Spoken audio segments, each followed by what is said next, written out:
What was supposed to be a night of celebration turned into disaster after 4 friends who were all drunk left the bar in the city without a designated driver. Designate a driver. Don't drink and drive.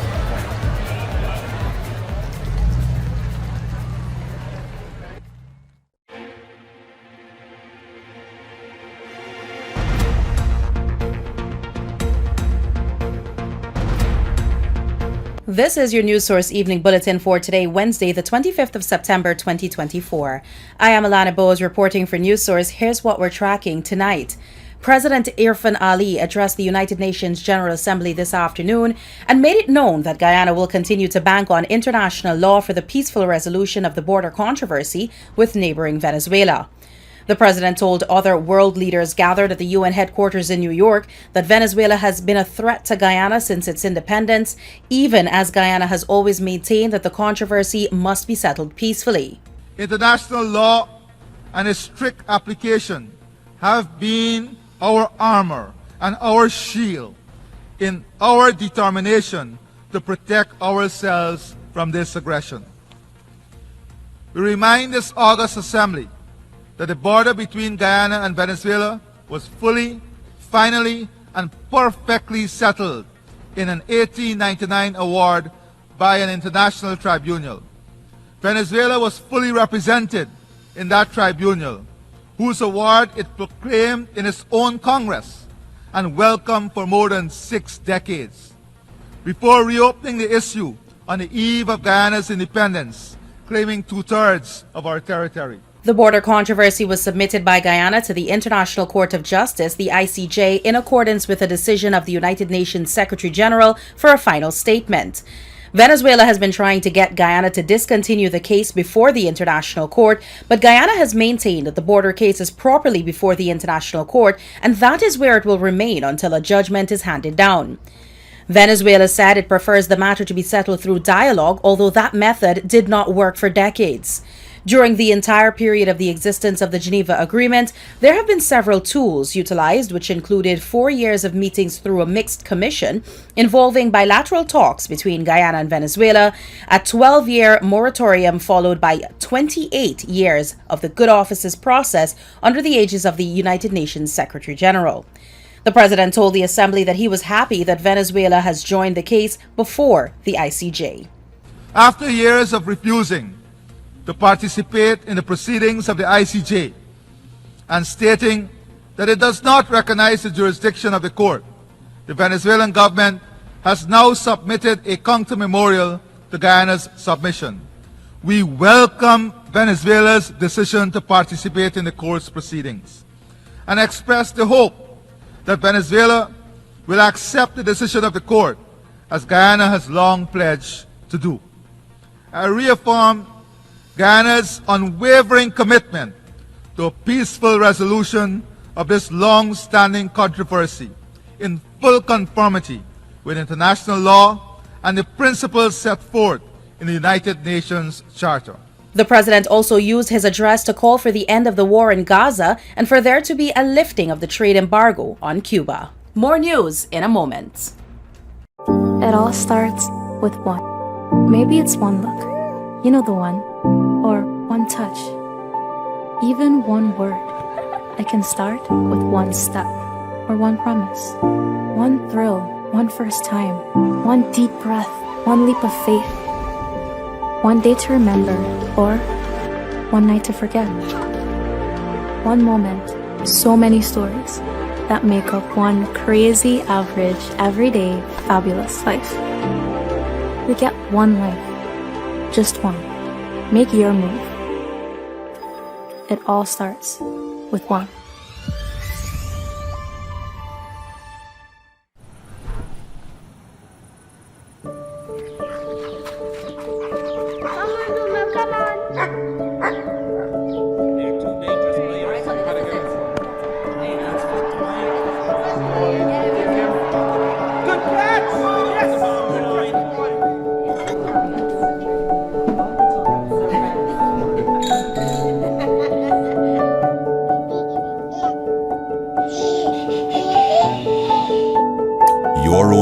is so much more than just four walls, floors, and ceilings. It's a lifetime of great memories and stories. Come talk to us and start your journey home today.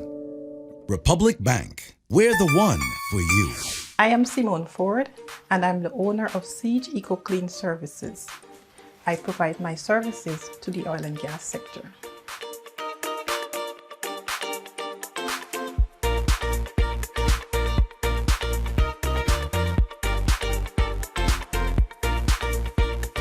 We provide janitorial services which are environmentally friendly.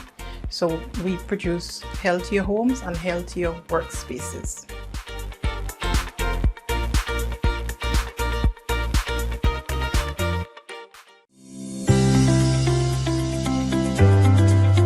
Are you ready to elevate your career with a world-class education from the comfort of your home? The University of Excellence Management in Business, UEMB, Guyana's premier accredited and recognized tertiary institution, invites you to join one or more of our comprehensive 145-degree programs. Registration is now open for our next intake on September 9 and every 2 months thereafter. Enroll now and secure a 50% scholarship. Choose from an ABA, BBA, MBA, MPM, EMBA, EMPM, and LLM degrees, available in 14 specializations. Whether you hold an undergraduate degree, a diploma, or relevant professional qualifications, apply. We are an accredited degree-granting tertiary institution in Guyana. Our programs are also equivalent to a USA Regional Accredited degree. Submit your completed application form, proof of entrance qualification, and any form of ID. For more details, visit our administrative office in the Critchlow Labour College, front building, Wolford Avenue, or call 225-1395, 225-1397-9, 618-3434, and 681-3434. Progressing to a degree is as easy as ABC with UEMB. Deal with the best and forget the rest. I can't wait until tomorrow. Yes. Start packing this, yeah? I ain't start packing yet. Usually I pack a couple hours before and I go.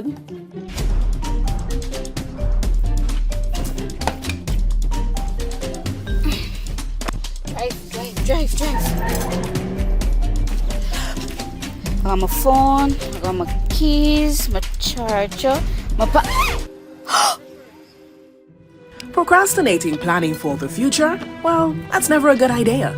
Let Demerara Mutual and Demerara Fire and General help you get started with planning for your future today. I'm with Dem. Congress reform laid out a 20-point plan today for the oil and gas sector, which party officials say will be implemented should the party be elected to government in 2025. Opposition and PNC reform leader Norton said that the main aim of his party's plan is to rid the sector of corruption and ensure maximum benefits for Guyanese. He said a PNCR APNU-led administration will constitute an advisory team of professionals with specialties including business, contracts, law, economics, auditing, engineering, geology, and renewable energy to advise the government on the upstream, midstream, and downstream planning, development, and administration of Guyana's oil and gas sector. In addition, Mr. Norton said there will be a review of the existing draft of the Petroleum Commission legislation and possible restructure as necessary to finalize the establishment of an independent, autonomous Petroleum Commission. To eradicate corruption and unethical conduct by government and contractor officials, we will institute an independent Inspector General's office with a 24/7 anonymous hotline to involve the public in reporting any knowledge or appearance of corruption.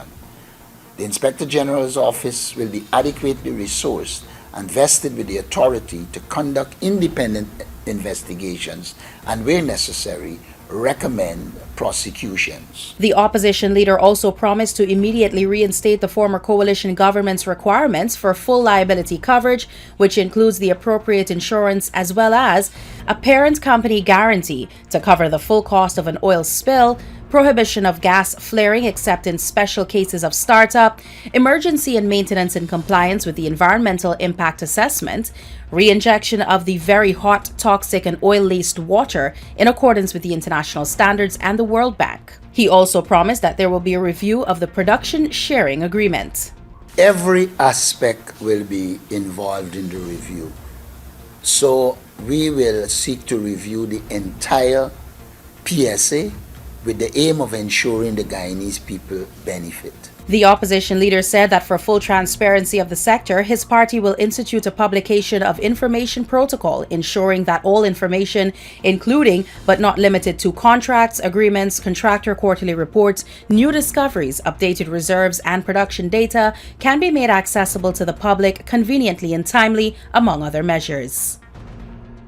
The government as well as small and large businesses are losing out on billions of dollars annually in revenue due to the smuggling of goods, alcohol, poultry, and other items. Chairman of the Private Sector Commission Komal Singh complained today.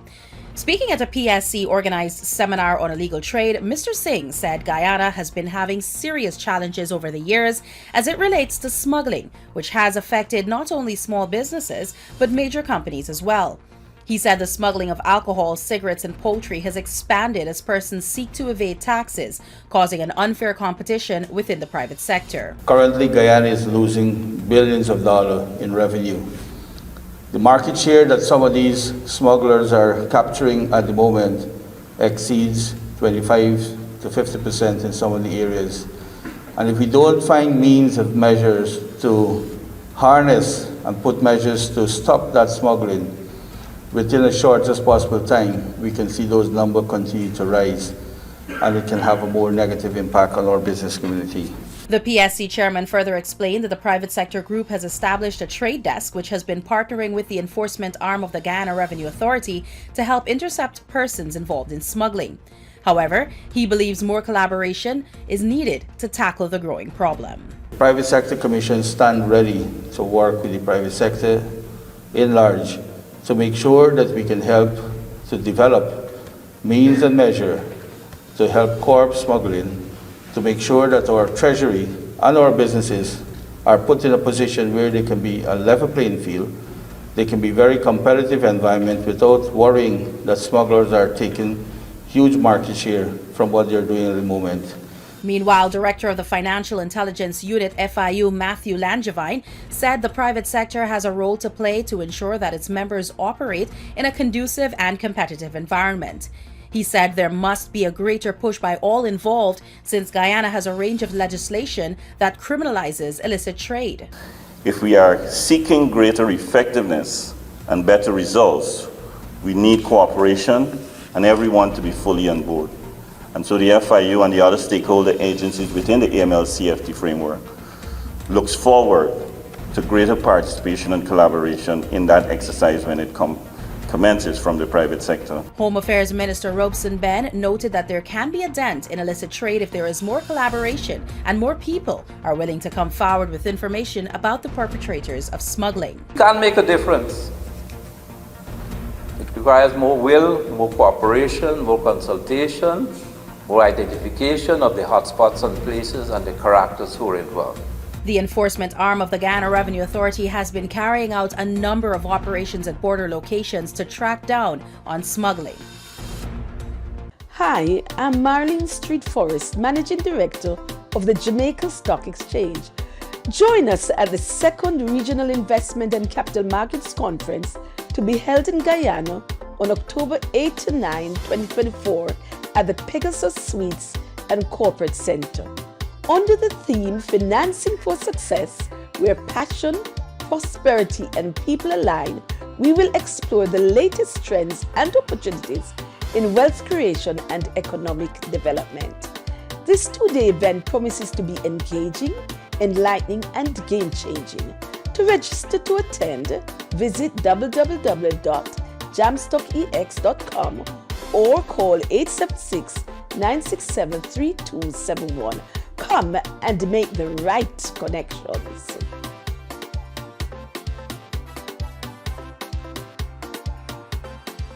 The Guyana Elections Commission GECOM is currently conducting a national registration exercise. Who can register? Anyone who will be 14 years or older by December 31st, 2024 and is a Guyanese citizen by birth, descent, naturalization, or is a citizen from a Commonwealth country living in Guyana for 1 year or more. How to apply for registration? You must visit the GECOM registration office that is responsible for the registration of persons from your area of residence to apply for registration or name change or correction.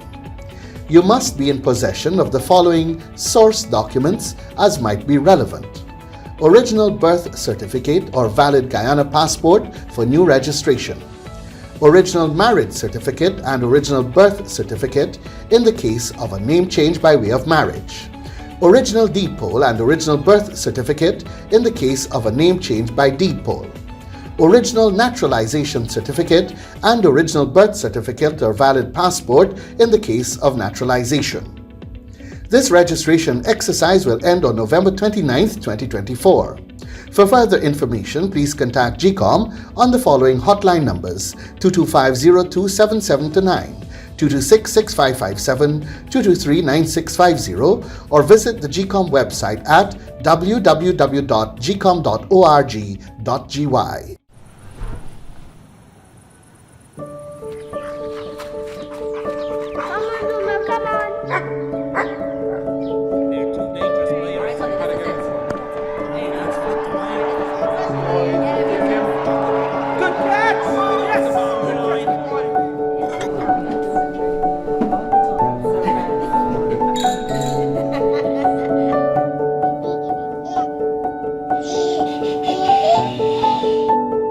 Your own home is so much more than just four walls, floors, and ceilings. It's a lifetime of great memories and stories. Come talk to us and start your journey home today.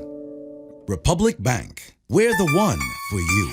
Bust the flavors. We're full of flavors.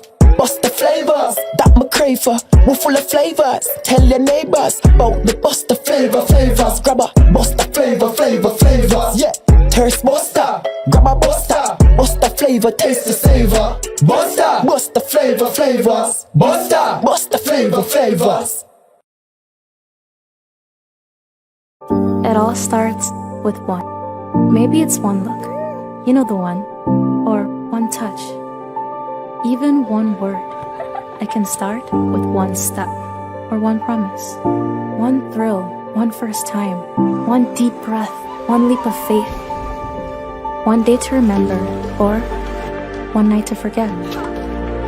One moment, so many stories that make up one crazy, average, everyday, fabulous life. We get one life, just one. Make your move. It all starts with one.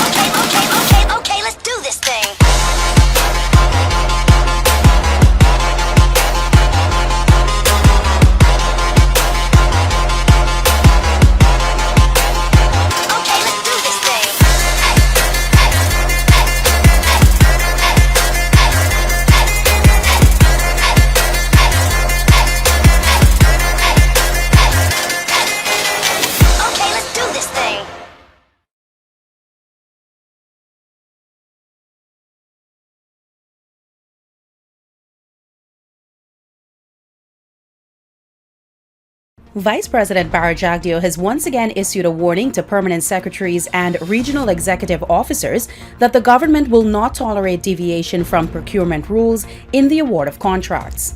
The government has embarked on a massive infrastructure program that has seen billions of dollars being doled out in contracts. But many of those contracts and the awarding of them have come under the microscope over the award itself, the cost, and the quality of work being executed.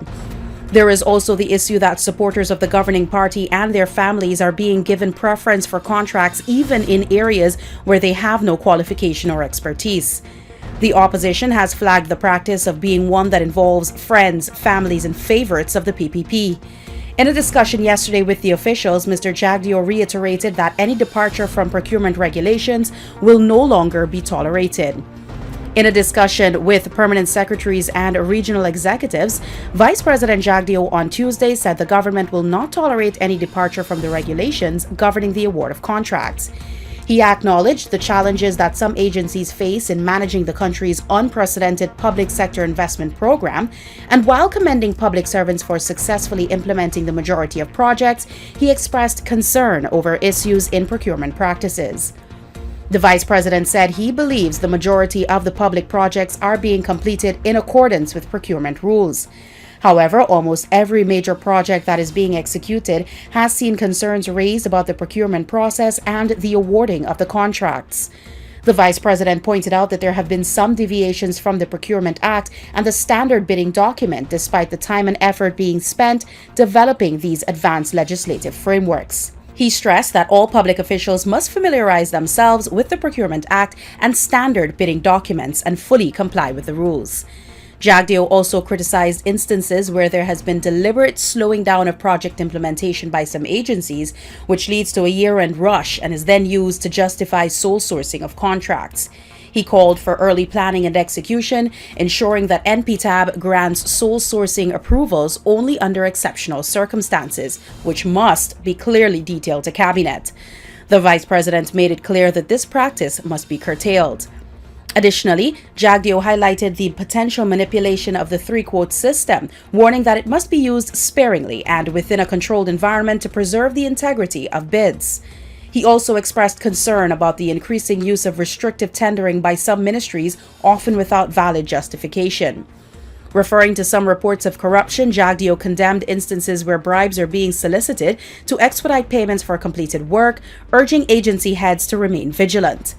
He emphasized that such practices ultimately damage the government's reputation, as those paying bribes often blame the administration for these corrupt activities. He urged accounting officers to be more vigilant moving forward. The vice president pointed out, too, that there are a few cases where several members from one family may have companies registered with them and they all bid for contracts. In addition, Jagdeo addressed the misuse of contingency sums set aside for projects, stressing that these resources are subject to approval and are not for the discretionary use of engineers, nor are contractors entitled to it. He revealed that several engineers have been fired for approving substandard projects that led to government payments for work not completed. He also condemned the inflation of bills and warned that this practice would not be tolerated. Jagdeo said he also received from regional democratic councils and other government agencies where officials have private companies that are bidding for work in the same agencies. The vice president said those wishing to be contractors must leave their government positions, as a clear conflict of interest would exist. Heavy thunderstorms and powerful winds blew down trees and damaged several houses across the mining town of Linden on Tuesday night, triggering a call by officials of the town for the Civil Defense Commission and the government to step in with urgent relief measures. According to officials, at least 25 houses have been badly damaged. In some cases, roofs collapsed completely or were blown off. Additionally, a number of large trees in a number of areas were uprooted by the thunderstorms and collapsed onto houses, vehicles, and the roadways.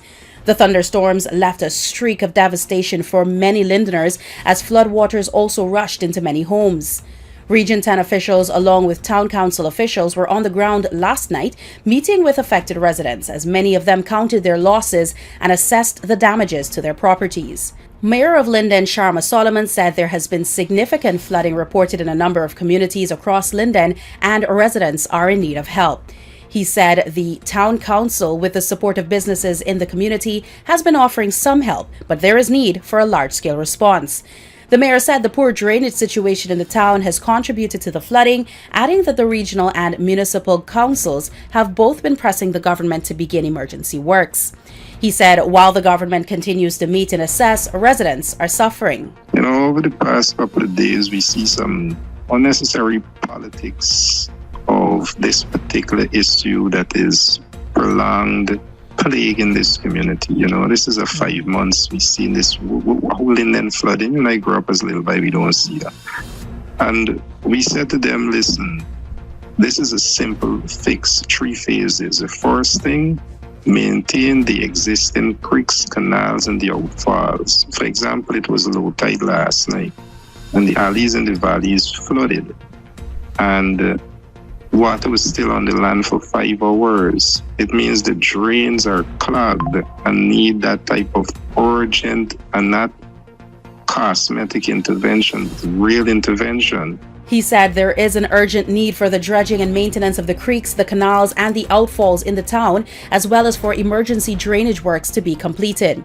Solomon said there is no time for politics to be played as people are suffering. fact, the 10th, which is 2 Thursdays ago, a letter is on the Prime Minister's desk saying exactly that. And instead, a week after, he had a little engagement with some people who were still waiting for that intervention. And that's the point we were making, that this is not a matter to negotiate. This is an emergency that requires government in anywhere else in the country immediate intervention of type of emergency spending, for example. This doesn't require a group going to town, and today we are still measuring from that group intervention. Yesterday they were measuring and they were told on Monday works would have started, nothing, and yesterday it rained. And that's the point we are making. This doesn't require politics and people look good. This requires process, protocols, follow what is there. The chairman of the Disaster Preparedness Committee, Chairman Adams, sent to the Prime Minister exactly what the municipality and the statutory agencies have said to them to do. They've not done that. In a statement, Deputy Mayor Dominique Blair said the government needs to release immediate funds to assist families whose homes have been destroyed. Some homeowners have complained about more than 3 feet of water rushing into their homes whenever it rains in the town.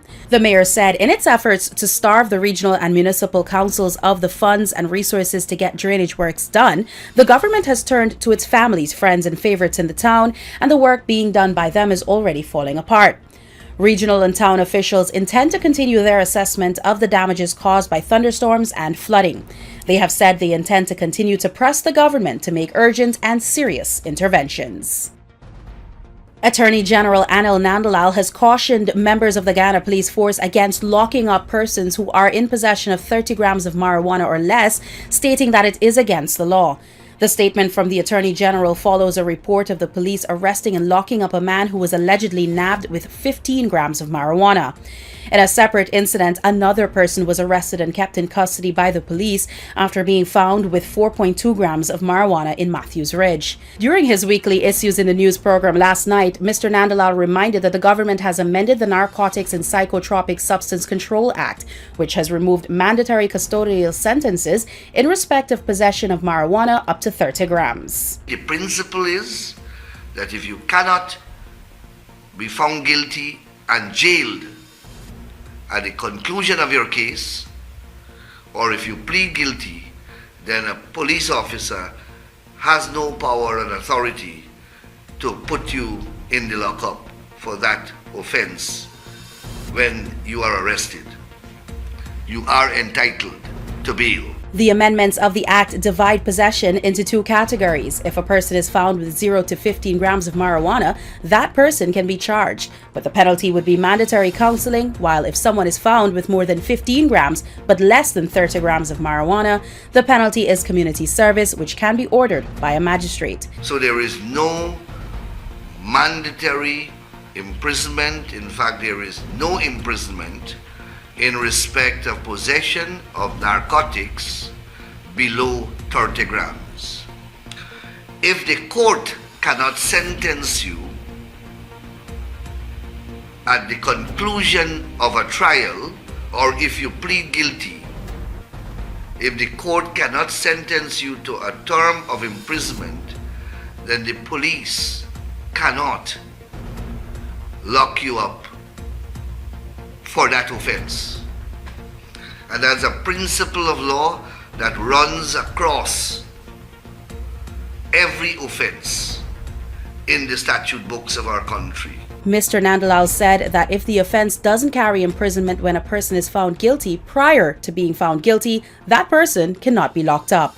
So the police officers are hereby advised that they are not to detain persons in the lockup for possession of marijuana below 30 grams. They must grant bail and they must charge and put the person before the magistrate's court. And that applies to all offenses. If an offense doesn't carry a term of imprisonment, then the police cannot deny that person bail. There have been calls for a full decriminalization of small amounts of marijuana, but the government has not moved in that direction. GECOM is currently conducting a national registration exercise. Who can register? Anyone who will be 14 years or older by December 31, 2024 and is a Guyanese citizen by birth, descent, naturalization, or is a citizen from a Commonwealth country living in Guyana for 1 year or more. Where to apply for registration? You are required to visit the registration office that is responsible for the registration of persons in your area of residence to apply for registration. Office hours, Monday to Thursday, 8 to 12 hours, 13 hours to 16 hours 30, and Friday from 8 to 12 hours and 13 to 15 hours 30. The offices will be closed on weekends and holidays. This registration exercise will end on November 29, 2024.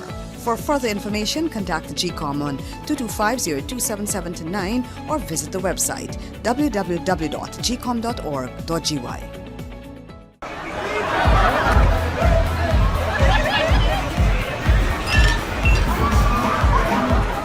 What was supposed to be a night of celebration turned into disaster after 4 friends who were all drunk left the bar in the city without a designated driver. Designate a driver. Don't drink and drive.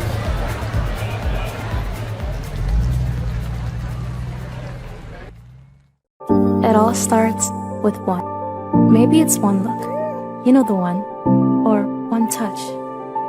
Even one word. I can start with one step. Or one promise. One thrill. One first time. One deep breath. One leap of faith. One day to remember. Or one night to forget. One moment. So many stories that make up one crazy, average, everyday, fabulous life. We get one life. Just one. Make your move. It all starts with one. Guyana's economy is rapidly transforming, and we're all part of it. Guyoil is at the forefront of this development by providing reliable and efficient energy and supporting community development from the very core. 100% of Guyoil's profit goes back to building schools, roads, and other important infrastructure that connects our cities and towns, providing fuel to domestic, marine, industrial, and aerial transportation. Guyoil has now repositioned itself as market leader in the petroleum industry, building a better future for all of us. Across the region tonight, Tropical Storm Helen is expected to unleash mudslides and flooding in Cuba before reaching major hurricane strength on Thursday as it hits Florida with life-threatening ocean surges, the U.S. National Weather Service said. Residents of Florida's Panhandle and West Coast were told to expect damaging wind and storm surges, the Weather Service said on Tuesday. Florida Governor Ron DeSantis declared a state of emergency in most Florida counties. People in some areas of Florida got mandatory evacuation orders on Tuesday because of expectations of coastal flooding. The Inter-American Development Bank, IDB, has signed an agreement with the United Nations Development Program that will help with the collection and sharing of critical climate and weather data, advancing efforts to support climate adaptation, and enhance regional climate coordination in Latin America and the Caribbean. The agreement gives the IDB, as an implementing entity, access to financing through the Systematic Observations Financing Facility, which provides funding and technical assistance for countries to improve weather forecasts, early warning systems, and climate information services. The IDB will first implement the SOFF program in Belize with a grant of over $800,000 from the SOFF Steering Committee, followed by projects in the Bahamas, Barbados, Ecuador, Guatemala, Guyana, Haiti, Jamaica, St. Kitts, Nevis, and Trinidad and Tobago. Finally tonight, international news. China has said it successfully launched an intercontinental ballistic missile carrying a dummy warhead into the Pacific Ocean. The missile was launched this morning and fell into expected sea areas. Beijing's defense ministry said the test launch was routine and part of its annual training.